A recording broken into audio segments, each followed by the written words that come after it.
Well, good evening, everybody. This is Tim Terranova, the proud superintendent of the Victor Central School District. With me is Mark Madalena. He is one of the chief architects for SWBR Company, who is working with us on the next capital project that will be going to vote on October 24th. This is the first town hall of the 24-25 school year.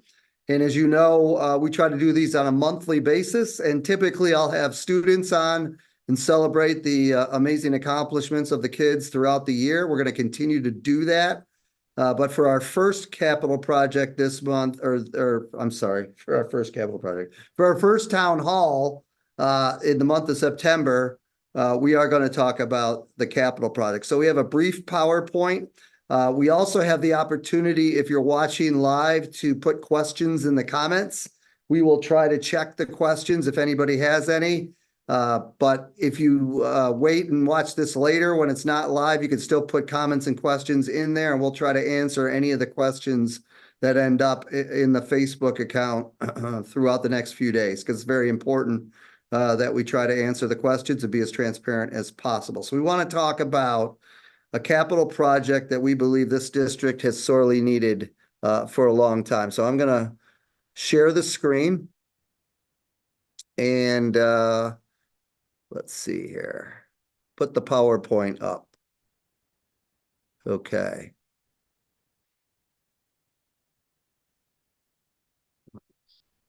There we go. There we go. So again, Mark is joining me. Really appreciate you being here, Mark. Grateful to be here. Mark has really done a lot of the work behind the scenes to try to design the project. And we're also involving Campus Construction Company, who would do the work. And it's really a strong relationship between the school district, the construction company, our architectural company. So let me talk a little bit about what we are attempting to do this year.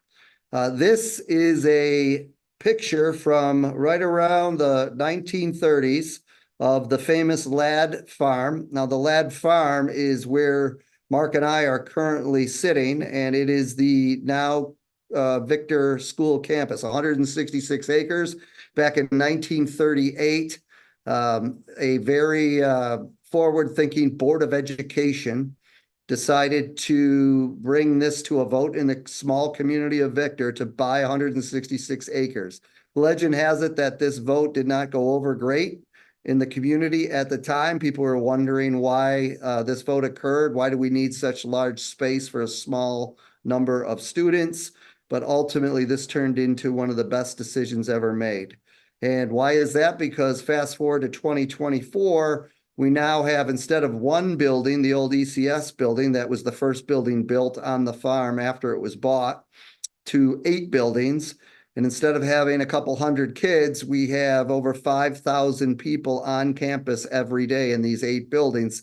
That includes 4,300 students. And what this means is, what has happened over time is we've really run out of space for the number of kids that we have.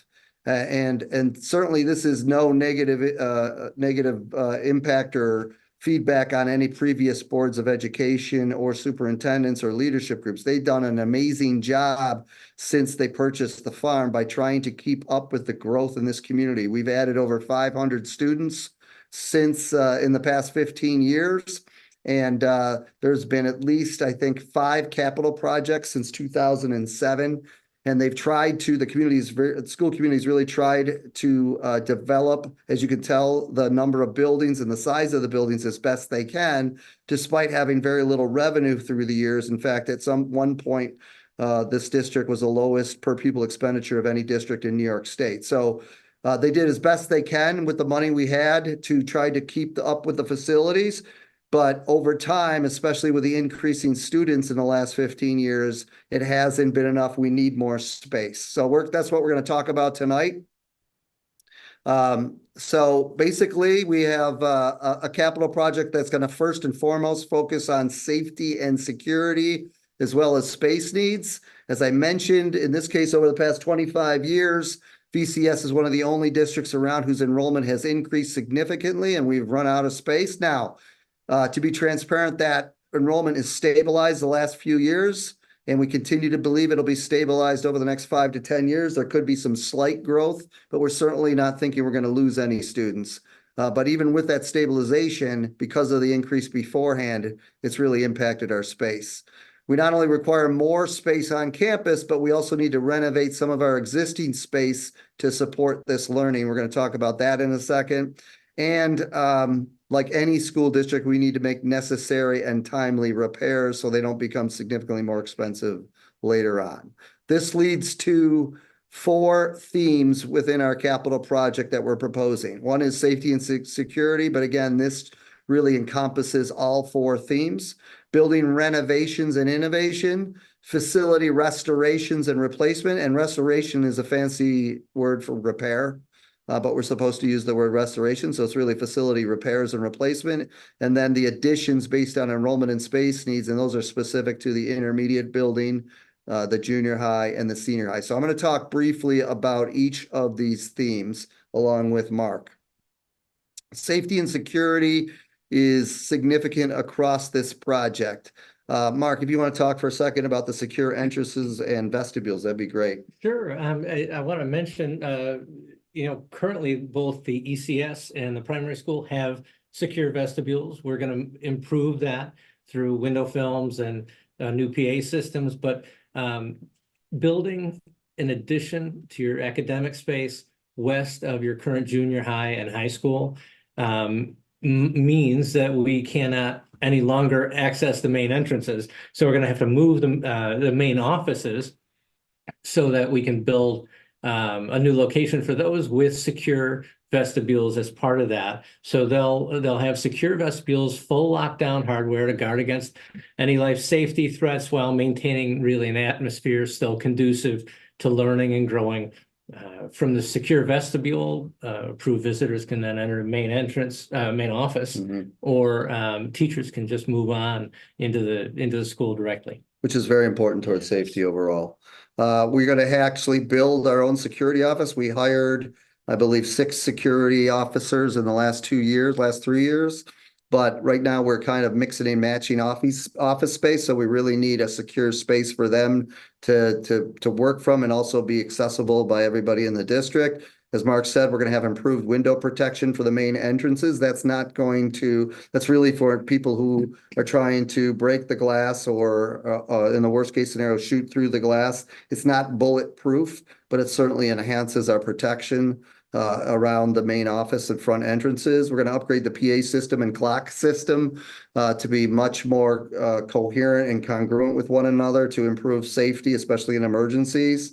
A big piece of this project is additional parking across the campus. For all of you that know, it's very difficult to park here, whether it's during the school day or after for afternoon and evening activities. So additional parking will be a significant part of this project, as well as repairing 30,000 feet of sidewalk and driveway repair, ADA accessible entrances, and kitchen sanitation upgrades. Those are just some examples of the safety and security that we're going to improve across our district.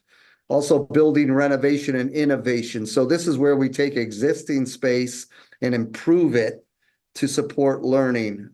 We're going to take the Learning Center, which is the old Y building and was bought a few years ago. And right now it's got we have temporary ability to work with kids in that building, but it needs to be renovated so that we can get permanent capacity, permanent ability to have kids work in there. We have many different kids, over hundreds of kids that work through there all year for different reasons.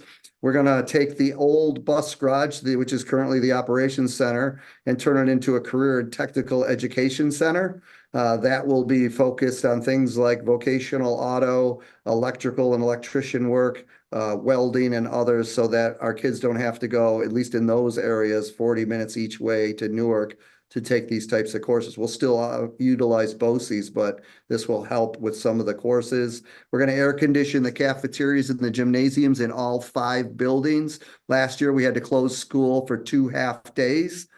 This will minimize the need to do that because we'll have much larger spaces that are air conditioned.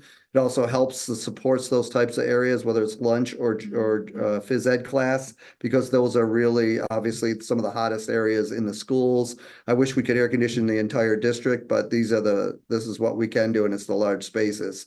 Lots of work around changing existing spaces to classrooms, which will increase the ability to educate kids, which will include a community health clinic tied to community needs, especially students who have diagnosed mental illness diagnoses and families who need support with mental health support. Mark, you talk a little bit about the main office expansions and renovations. That would be great. Yeah, those modifications will just improve workflow and access and conditions really to support the students. And that's what we're looking forward to. With the opportunity to relocate those main offices, we can put all the resources near the entrances and really improve access to those for everybody. Also restroom renovations across the district, and we will put turf into field 7, which is our current soccer field. Why are we doing that? Well, it's a beautiful, beautiful grass field. The problem is it frequently floods, especially in the mid to late fall, which makes it's not usable then for games. And so when we turf it, we're going to also have the ability to use it much more frequently. That'll promote equity across girls and boys sports. So there'll be more equal playing time on the turf fields for boys and girls sports. And also a big piece to this is we're going to be able to take our marching band, who currently many times practices in our parking lots, the same parking lots that we need to expand because there's not enough spaces and that's unsafe for them to practice there. We're going to be able to move them onto the turf fields to practice. So it really hits not just other athletic programs, but also the marching band. I'll turn it over to Mark to talk about some of the repairs that are essential and part of this project. Sure. Roofing across a campus like this is important. With any campus comes the need for maintenance and renovation repair, especially for roofing. And it does tie in, all of these really tie into health, safety, and the well-being of students. The roof systems across campus are typically maintained anytime there's a capital project, and it's absolutely critical for all the facilities. The district has been working to eliminate asbestos on campus in all buildings, and we address abatement as part of any renovation. The HVAC upgrades and elevator repairs are also critical maintenance components, but select areas of the campus, as we mentioned earlier, will be air conditioned, and that'll support testing and special events and assemblies. Thank you. And then the fourth theme of the project is additions based on enrollment and space needs. And I just want to give a little context for the reasoning behind this. So I talked earlier about the fact that we have significantly increased enrollment in the last number of years. It's stable right now, but it's sitting right around 4,300 kids. In addition to that, the complexity of our students has increased, just like every school district around our area. So we have much higher numbers of students with disabilities, much higher numbers of students who use English as a second language. Much higher numbers of students who need mental health support and other supports. And so that leads to more specialized instructional needs and space needs for that instruction that we currently don't have very much of and almost none of in the intermediate building and the junior high and the senior high. In addition to that, the state has really focused new standards of learning, especially around things like career and technical education, like I mentioned with the renovation of the old bus garage, as well as what they call STEAM concepts such as science, technology, engineering, art, and music. And so combining those opportunities and combining those types of science and engineering classes, we really need space to teach those. So the combination of those things, those areas of need, really cause us to need more space. And the 3 buildings that are most prevalent where this is needed are the intermediate, junior high, and the senior high. That also includes significant needs for space for our cafeteria in the junior high, and the intermediate building. So, for example, the intermediate building has 47 sections this year of fourth, fifth, and sixth grade. That means that we have almost no room for other smaller instructional sites to do the type of teaching that I talked about earlier. We're literally teaching out of closets in that building around academic intervention or special education or English as a second language. We also have needs around space for things to teach like business, engineering, technology, and all the computer programming courses that we are offering to kids. We have a bunch of courses we can teach, but we don't have enough room to teach those courses. We have special education classrooms that are having to combine programming. So we'll have two different special ed programs in one classroom, and in some cases even a sensory room mixed in, which really needs to be separate spaces. We have science labs that are out of date and don't have the right structures in them, and 3 to 4 science classrooms are sharing the same lab space. So we can't actually teach science through a lab-based program in a way that we want to, because there's such a shortage of lab space. And then one other example, just to be clear about our space needs, the high school library is an amazing place. We literally have a special ed classroom in the middle of the library because we ran out of space to teach the special ed class, and we absolutely have to do that. In addition, we have our careers center mixed in our library at the high school, but it's an extremely small room because there's not enough space to really have viable opportunities for colleges and business representatives to come in and meet with our kids. In addition to that, we have our work-based learning coordinator's office in the high school library.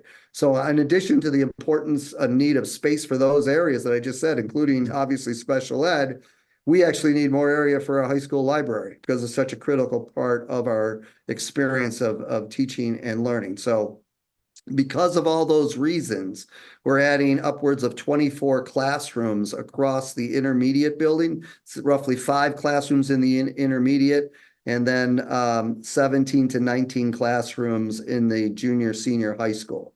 And that's going to be really important to alleviate the space needs that we've had there for years. I want to talk briefly about the price. In terms of pricing on the left, you'll see that we have been really working hard to support revenue to really take that expense off of the taxpayer. So it's taken almost a year and a half to work with the state to get the proper aid for our project. But after that work, we've been able to secure $60,606,501 to really to go right towards our revenue for the project. In addition to that, we've saved $28,431,861 in our capital reserve. How have we done that? Because we've tried to be really strategic with our budgeting practices the last few years. So as I've talked about numerous times, we have what's called a contingency percentage. We budget for about 96 to 97% of our total expenses. And then ultimately we try to save 3 to 4% for contingency each year. And that's for emergencies first. But if we don't use it for emergencies, we can put that money in reserves. And we've been really focused on the capital reserves. So that 3 to 5% contingency each year is where we're getting the $28,431,861. We've saved that money for this purpose. And then we'll be able to save another $4,653,000 in debt relief during the life of the project from previous capital projects. What does that mean? Ultimately, that means that we're able to support in a $99 million project over $93 million of revenue, which leaves $5,727,412 left over to spread over the taxpayer. So that's a little less than $6 million out of $99 billion that will be impacted in terms of taxes, and we hope it's actually less than that. A really critical point about this is that $60.6 million if we don't use it for this capital project, that it's going to go to a different community or school district in the state. It's not money that goes back to the taxpayers, it's money that's already been raised across the state. And because of our advocacy and the importance of this project, the state's willing to give us the 60.6 million. However, if this project isn't approved, that 60.6 million goes to another community. It's not returned to the taxpayer. What does it mean in terms of the individual taxpayer? The estimated tax impact for this project is 16 cents per $1,000 of fully assessed value. So for somebody living in a $300,000 value home, the cost will be approximately a little over $48 a year for 15 years, starting in 26-27. That's without any star savings. Basic star, that's lowered to $43.41, and it's lowered some more for enhanced star.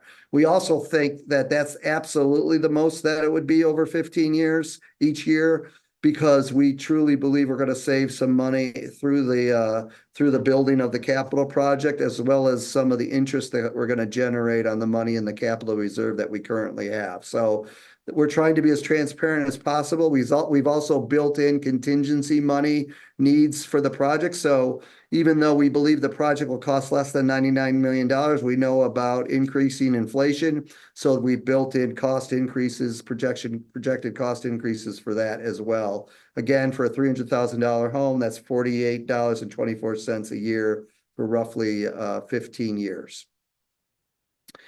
Anything you want to add? I kind of went over that fast. It's a lot of information, Mark. Did it very well. And I really do think that your focus on these various themes of safety and well-being and great education have really shown through. Yeah, this has been a project where significant community input has occurred over the last 18 months. So we feel very strongly that these are the most critical areas of need. Right now, I'm showing you the variety of presentations we're going to give. Tonight's our first one, as you can see, the Facebook Live Town Hall. In a few minutes, Mark and I are going to be walking over to the ECS and presenting to the Victor PTSA, and then you'll see all the other presentations on there. I want to highlight a couple. The public hearing is going to be Monday, October 7th at 7 p.m. in the boardroom. And then we are going to do something unique. We're going to have 3 guided tours of different aspects of the project. The first is Saturday, October 5th at 10 a.m. We're going to have a walkthrough for anybody who's interested in joining us of the junior and senior high school, so we can show you exactly where the construction is going to occur, what we're doing, and why we're doing it. We're going to do have the same concept on Wednesday, October 16th at 6:30 p.m. Only we're going to walk through the intermediate school. And then on Monday, October 21st, which is the week of the vote, we're going to have the 3rd guided tour. This one, we're hoping to have some transportation. So anybody shows up will be able to take a bus to a couple of the different locations outside our school buildings, including the Learning Center, the old bus garage, and you can take a look at the soccer field as well. So we're going to really definitely try to present across the board for the next 6 weeks.